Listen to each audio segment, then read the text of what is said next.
Today on CityCast Pittsburgh, it's the Friday News Roundup. I'm with CityCast Mallory Falk and our guest, historian and writer David Rotenstein, talking about bridges, bikes, and bipartisanship.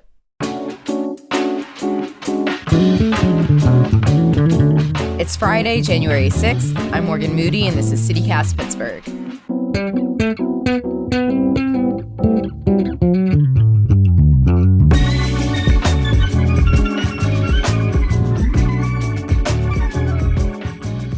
I'm here with lead producer Mallory Falk. Hello. Hey, and historian and writer David Rotenstein. Good morning. I've tried to incorporate a few new things into my routine. One of them was finally driving over the Fern Hollow Bridge. I had to let a few people go across it first. I didn't trust it because it was so new. But the Fern Hollow Bridge is back. A lot of us are pretty excited about this development. But David, you recently wrote an article for Next Pittsburgh about what this reopening means for the Jewish community specifically. So can you tell us a little bit about that? Sure. So for the past, I guess it's about 12 years, I've been studying what are called eruvs. And eruv is a Hebrew term roughly translated into mixture, and it's an architectural and engineering device that allows observant Jews to do ordinary things on heavily restricted Sabbaths and high holidays. So, for example, there are 39 rules governing work and particular activities that observant Jews must adhere to. So that prohibits Jews from doing things like carrying car keys, pushing strollers, using canes, carrying food, carrying books.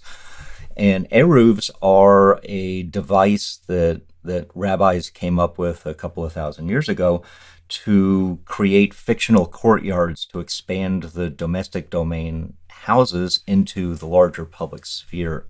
Yeah, because I can imagine that's pretty limiting. If you can't leave your house without a house key. Right. Yeah. Sure.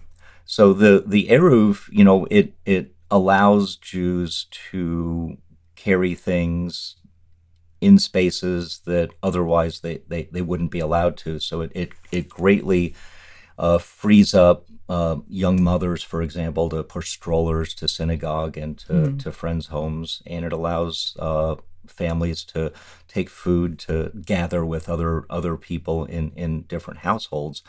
So it's this architectural and engineering device that rabbis came up with to accommodate expanding Jewish populations beyond, the earlier Middle Eastern courtyard villages and cities. As people grew in population and we spread out over the land, containing activities to the four walls of a courtyard or a house became increasingly more difficult.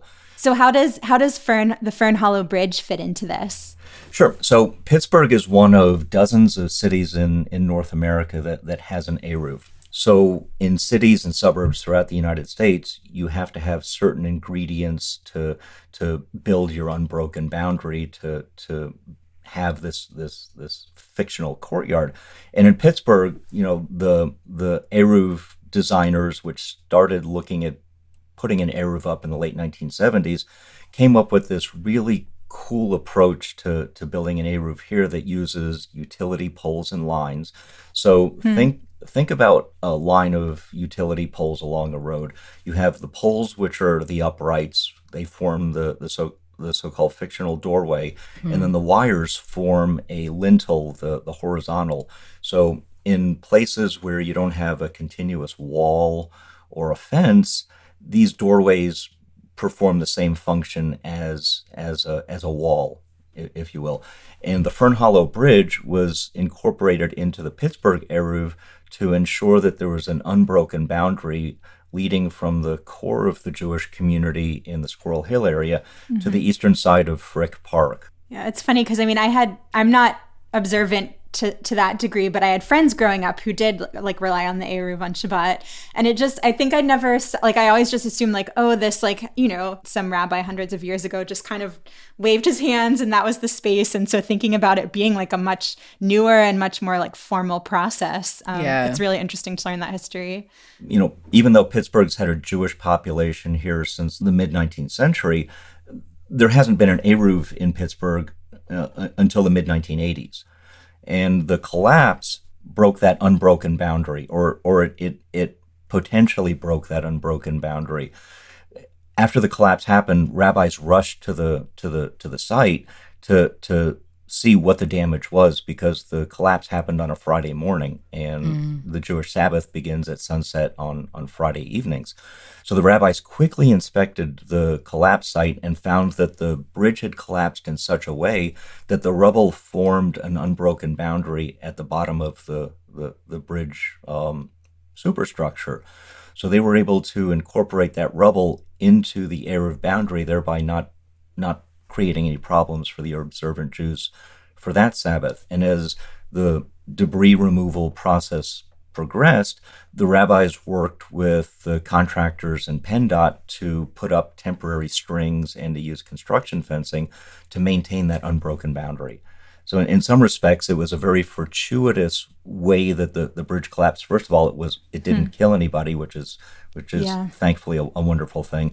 And then it also didn't create any disruptions to the observant Jews who rely on it to walk. Because even if a small segment of an Eruv boundary is broken, the entire Eruv boundary is considered not kosher, not good. I was thinking that I like the scene of, like, I've probably seen like rabbis at the scene of like construction sites, and I think I've always wondered, like, what is going on? Like, that's an odd scene, and to now know.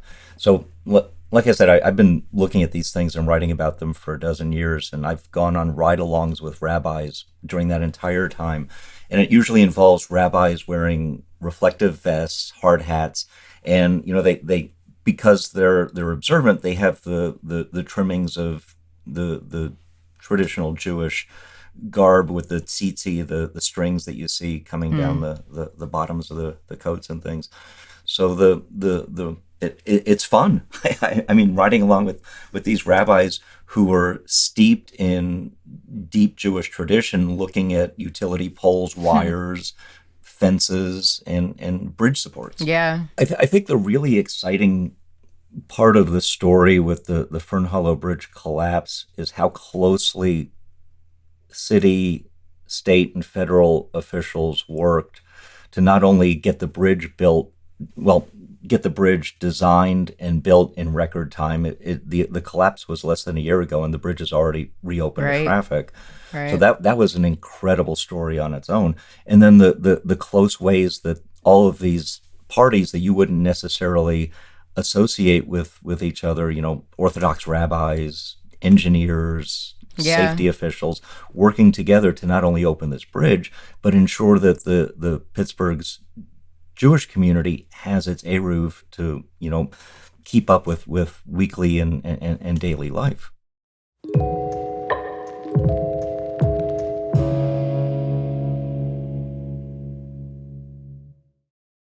Well, speaking of leaders working together, we have a statewide story related to that for you, right, Morgan? Yeah. This week, the Pennsylvania House picked a new speaker. If you're a gambling man, I feel like you would have lost or won big, depending on, where you placed your bets. But in a surprising bipartisan vote, Mark Rozzi was picked as the chamber's new speaker. Democrats and more than like a dozen Republicans backed Mark Rozzi, that is pretty surprising. And he's a registered Democrat, but he said he would be an independent speaker. Pennsylvania lawmakers are hoping, that this brings some unity to the state capitol.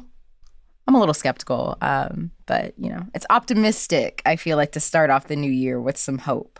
Yeah, we kind of were waiting all day for that announcement after the newly elected members were sworn in. It felt almost like, following a sports event or something, kind of like constantly refreshing the feed, trying to see if there were any updates. Yeah, I was following Spotlight PA reporter Stephen Caruso. I was following his Twitter for a lot of these updates. And around 4:00, State Representative Jim Gregory, who's a Republican, nominated Rozzi.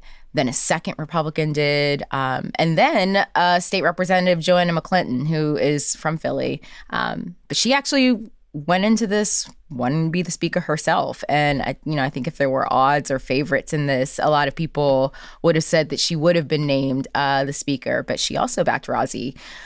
Most GOP lawmakers weren't, really with this. They tried to elect Carl Metzger from Somerset, But Razi ended up, with 115 and Mesker had 85. So he won fair and square. David, were you following this as it unfolded? Oh, I have been. This is sort of like a spectator sport, the political world these days. And, the actions in Harrisburg were playing out against the actions in Washington on Capitol Hill. Yeah. And, they still don't have a speaker. No one knows what the outcome's going to be. Whereas here in Pennsylvania, we not only have a speaker, but we have a fully functional legislative body. The House of Representatives in Congress can't even do business until they have their speaker issue settled. Right. And that was what Jim Gregory actually, those were his feelings as well. He was saying it was getting to 2:30 and, it seemed like the chamber was going to recess without having a speaker chosen when he nominated Razi. We didn't know much about Mark Razi when this was announced, but he was elected in 2012. He's an advocate for survivors of childhood sexual abuse. He's a survivor himself. And Jim Gregory, who nominated him, said he was also abused as a child, and he's worked with Razi on the issue. So he said that they had been discussing the possibility of him running for speaker for months because they thought that he could really be the, kind of impartial voice that the House needs. So, it seems like we're starting out the year with the olive branch, extended, and we'll see how the rest of the year goes. I think it's a good start. It's certainly a much better situation than they find themselves in Washington. We just have to say, I think Razi's got a terrific resume and personal biography that he brings to the position, and just have to see how all of the cards fall into place, especially after the special elections are resolved and things actually start getting moving. Yeah, and the results of those special elections are going to be really important. I mean, we've talked about this on the show before, but the Democrats did take the House in the November election, but their margin is really narrow, and right now 3 of their seats are vacant. As we've talked about, Tony DeLuca actually died, but then won re-election on the November ballot. And then 2 other Dems were elected to even higher office, so their seats are open. And so Democrats are expected to win all of those seats in those special elections, but they're really going to determine the balance of power in the House going forward. Yeah, it's been like a political soap opera watching this all unfold. Oh, I think this is just a great story to start the year out by, especially since we've all, witnessed politics change over the past couple of years to see events like this that were usually, ministerial, administrative, nobody paid any attention to for the most part, except journalists and political wonks. Now everybody's looking at events like this. It does. I did think about this, that if I had any job, I thought I would like to be Speaker of the House. I think that would suit me. That or the whip, just because I think I can get people together too. So, what is it about Speaker that appeals to you? I think I'd get up there with a nice little outfit. I have my gavel. I don't know anything about politics. I don't know what I'd be doing, but I'd be the face of it, and that's good enough. Other things I don't know how to do are ride a bike, but I still want to go to bicycle heaven. Yeah, I think you can really appreciate bicycle heaven even if you're not a bike rider yourself. For those that don't know, it's this incredible bike museum and vintage bike shop on the north side. It's kind of like a bicycle wonderland when you walk in. I've never been. Yeah, have you ever been, David? All the time. It's actually, I ride my bike all over Pittsburgh. So it's on one of my favorite routes along the Ohio River, and it's a terrific place. I not only have visited the museum as a museum consumer, but I've gotten my bike repaired there.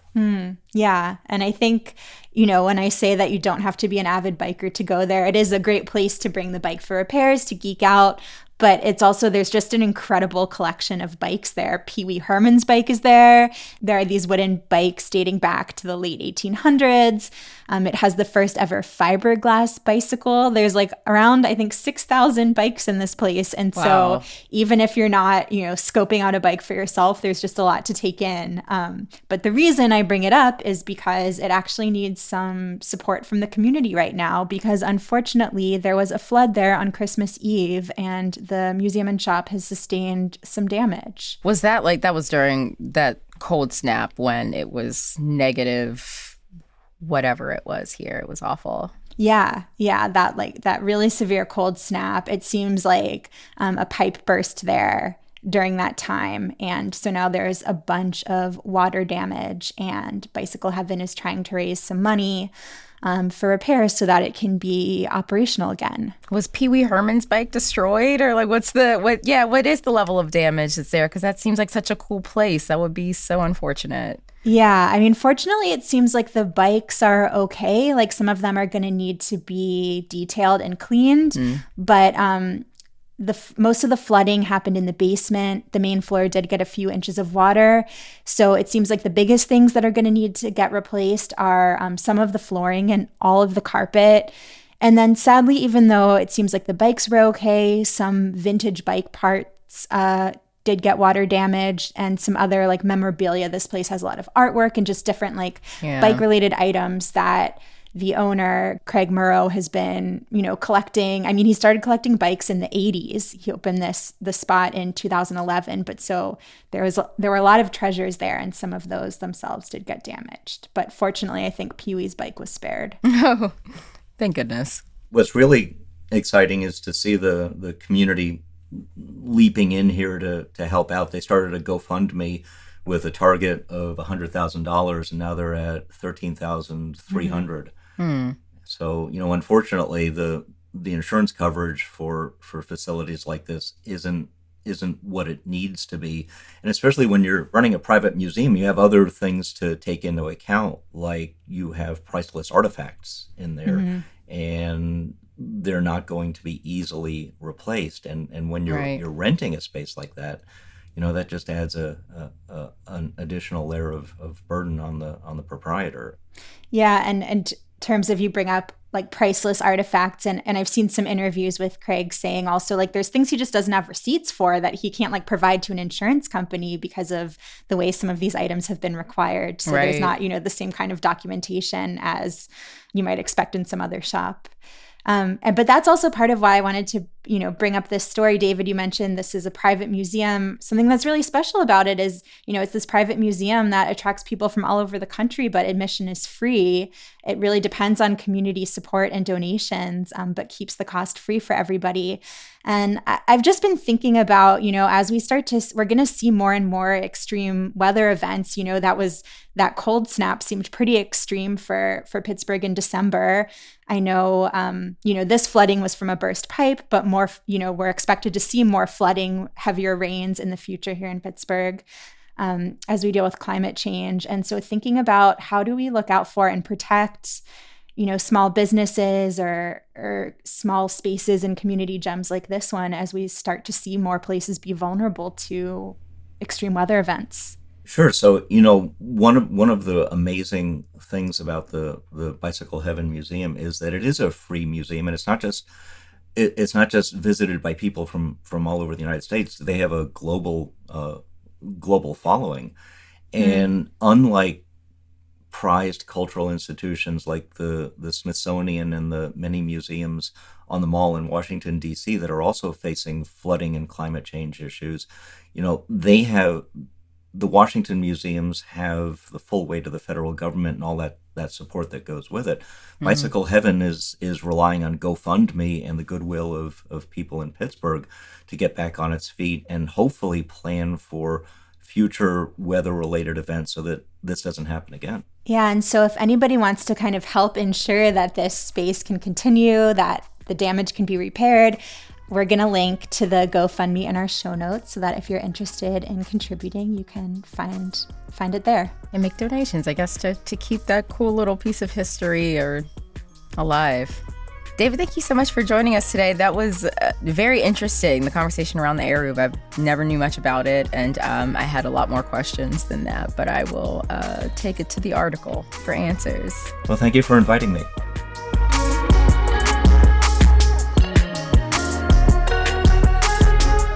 That's all for today here on CityCast Pittsburgh.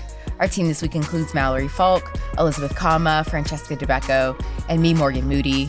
Music is by Benji, and we'll be back on Monday with more news from around the city, so we'll see you then. Have a good weekend.